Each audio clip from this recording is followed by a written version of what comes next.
Salut, c'est Yam d'Assise et comme vous pouvez voir dans cette vidéo, ce sont des exemples de briques pleines que vous pouvez confectionner pour la construction de vos bassins piscicoles. Vous savez sans doute que pour le milieu de vie des poissons, vous avez le choix à faire entre les bassins, les jetons, les bacs hors sol, les polytanks, il y en a plusieurs types. Mais je conseille toujours aux gens de construire des bassins du moment où l'objectif de votre exploitation c'est pour une longue durée et si aussi le terrain vous appartient.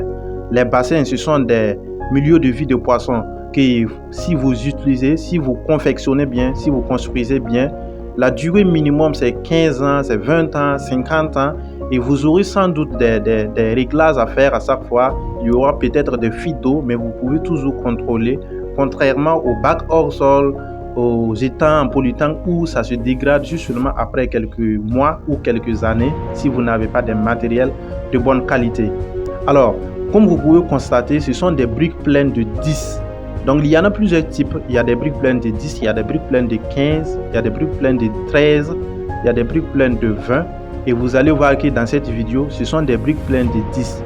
Donc, c'est une moule de briques pleines de 20.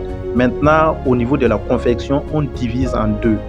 Donc, à chaque fois, les gens demandent aussi pour les mesures. Il faut savoir qu'ici, moi, j'ai utilisé tout simplement un sac de ciment pour 35 briques. Mais vous pouvez faire peut-être plus, peut-être 40 briques pour un sac de ciment. Donc, ça, c'est une brique de 13. Au moment où vous voulez utiliser des briques bleues, puisque ça, c'est une brique bleue, vous devez bourrer pour construire vos bassins. Et bourrer, c'est comme vous pouvez voir, essayer de remplir les vides de la brique avec du ciment mélangé avec du sable ou du gravier. Donc, c'est ça à peu près ce qu'on appelle régulièrement bourrer les vides. Et maintenant, dès les premières briques, vous avez le choix d'utiliser les briques pleines de 20. Comme vous pouvez voir, ça c'est une brique pleine de 20.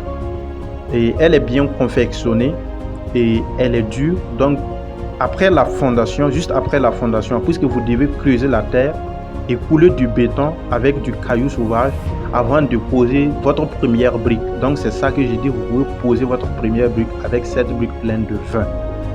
Dans le cas contraire, vous pouvez renverser votre brique pleine de 10 là, voilà, de façon verticale pour toujours construire votre bassin. Comme vous pouvez le remarquer, ce sont des briques bien construites, c'est toujours mou, mais quand ça va devenir sec, quand on va jeter en haut seulement, quand ça va tomber, ça ne va pas briser, ça ne va pas se casser. Donc il faut toujours bien faire les choses et vous savez sans doute qu'il y a toujours des normes à respecter et nos formations sont toujours là pour ça. Je vous remercie beaucoup, c'était Yam d'Assise et à très bientôt.